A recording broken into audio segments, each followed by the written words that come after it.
Congratulations on the purchase of your new Generac generator. The purpose of this video is to give you an idea of how to interact with the generator after the installation has been completed and the generator is protecting your home, okay? So, first thing we need to remember is that your generator will need a little bit of tender, loving care, right? So the manufacturer does recommend, in the event of an extended outage, that you check the oil on the generator every 24 hours of continuous runtime. That does not mean that if your generator started running at 2 o'clock in the morning, that you need to come out at 2 o'clock in the morning to check the oil. Please wait until a reasonable hour. Daylight would be preferable, okay? So, assuming that the generator is running, you wanna come over to the generator. If you locked it, use the keys supplied at the time of installation to unlock the generator. There's 2 locks on the generator, 1 on each side.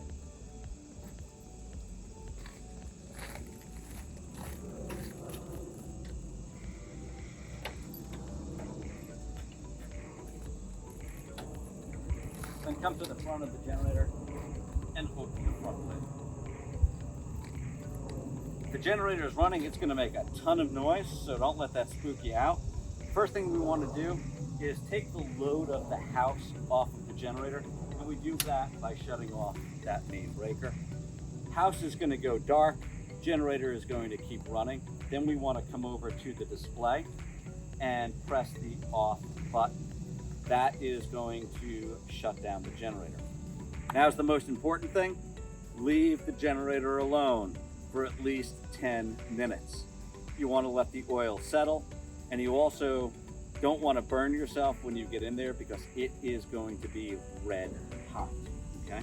After the generator's cooled off, pull the front cover straight off and move it out of the way. Now we can go ahead and check the oil, okay? So, just like checking the oil in your car back in the old days, clean rag, dipstick, pull the dipstick out, clean it off, back in, out one more time, and now you can check the oil. You want the oil to be between the first and second dot. If the generator was just installed and it does need new oil, meaning that we have not come out and performed your annual service, you will need 5W30 conventional oil, okay?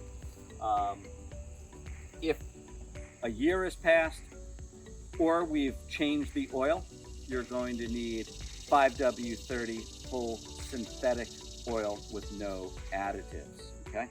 You're gonna fill the oil right here, open this up, use a funnel and your oil container, little bit of oil at a time, let it settle, check your dipstick again, do not overfill. In the event that you overfill, there is a drain hose located right here. You want to unfasten it, unscrew it, and let the oil flow into an oil-safe container. Once you're done, close it up and secure it back in place. After you're done topping off the oil and you made sure that it's the right level, make sure you put the cap back on, screw it into place, and just a little bit of extra tightening, okay? While we're in here, might as well show you around a little bit more of the generator. A couple things to look at. In addition to your dipstick for oil, your oil fill, and your drain hose, you also have an oil filter, an air filter up here, 2 spark plugs, one in the front, one in the rear. We take care of replacing all of those when we do our annual service for you. You also have a battery hidden in this compartment. When we do annual service, we will open that compartment and check the battery for battery health and cold crank amps, okay? So, now that the generator's been topped off with oil, it's time to put it back in service. First thing we want to do is grab that front cover. You'll see 2 prongs on the bottom. You want to line up those prongs with the 2 holes in the generator and move that right up to here. I always put my knee on it to come up and over and then slide it into place, okay? Next thing we want to do is turn the generator back on And we do that by moving from the off switch to the on switch. If the generator was running during a power outage, it will start up and run again, okay? We want to let the generator warm up for at least a minute before we allow power to go back to the house, okay? After the generator is warmed up, you want to switch this breaker back into the on position, and that will allow power to go back to your house, okay? Now the generator is ready to run. You can close the lid and get on with your day. A couple other things to remember about your generator. Newer generators, 7000 series, and those are the ones with the more rectangular emblem in the front. They do come with an auxiliary shutdown switch, okay? Auxiliary shutdown switch was put in place by the National Electric Code to ensure that first responders can shut down the generator instantly and safely in the event of an emergency, okay? Larger Generac generators, like the 22 kW, are going to have 2 auxiliary switches, one in the back of the generator and one on the inside of the generator, okay? Most common error that we come across is that somebody or something hit the switch in the back of the generator. If that happens, you'll get a red light on the side of the generator. If you have your mobile link connected to your smartphone, right, you will get an alert indicating that the auxiliary switch has been hit, 2800 error, and you do need to go out and clear that error, okay? So to do that, what we want to do is first look around the generator, make sure that you do have that red light, because that is the auxiliary error. You want to go into the back of the generator and move that switch from the open or off position to the closed or on position. You want to open the lid, and you also want to make sure that the auxiliary switch on the inside of the generator is in the open and on position, okay? Once that's done, you will still see an error on the display indicating auxiliary shutdown 2800. And that's because National Electric Code requires a lock to shut out the generator. So we actually have to manually intervene electronically to get this generator to work again. And it's really simple. All you need to do is press off, enter, and auto, and now the generator will be ready to run, okay? So once you've done that, you can shut down the generator, all right? Next thing is power outage simulation. So whenever we come out to do an orientation, we want to make sure that the generator is doing what it's supposed to do, and that is providing power when the power goes out. So let's take a moment and test this generator and make sure that it does what it's supposed to do. So I'm going to walk over to the transfer switch, and we're going to do a power outage simulation, okay? So now we're going to do a power outage simulation. This is to test the generator and make sure that it responds to the power going out, starts up, and then powers the house properly. It is a good practice to do this every year or so to make sure that the generator switches over correctly and can power the load in the house, okay? So what we want to do is loosen up this thumb screw, take it off, and then take off the front cover, okay? So you'll notice there's also a safety cover here.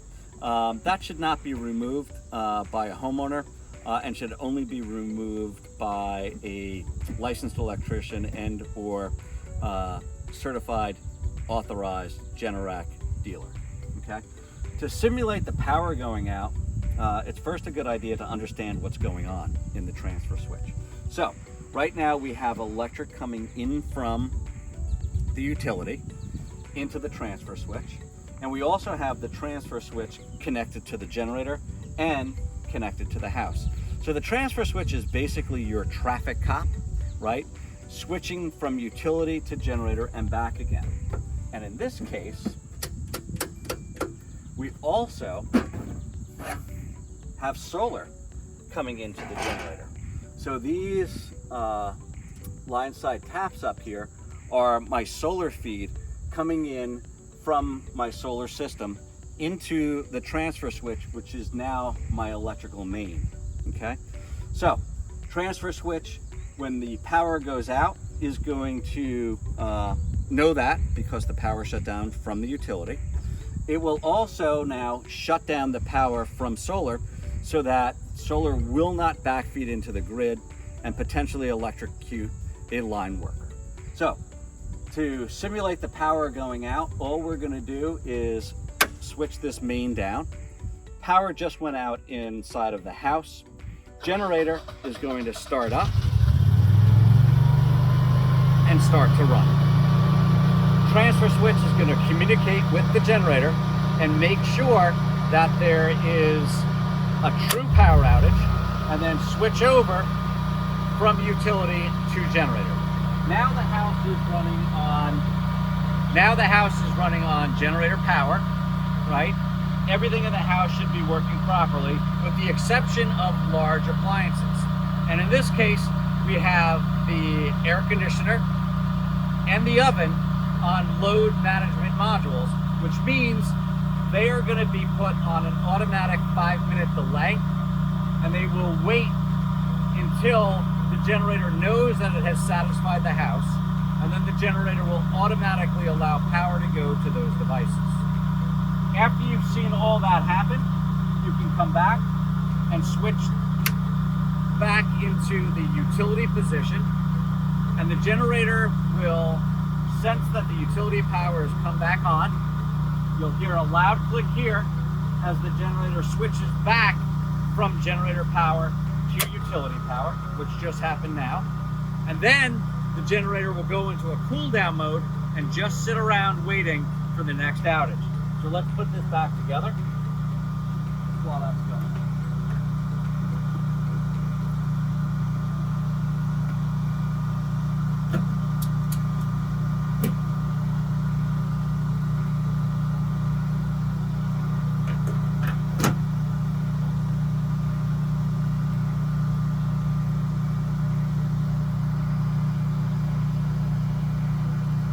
Thumb screw.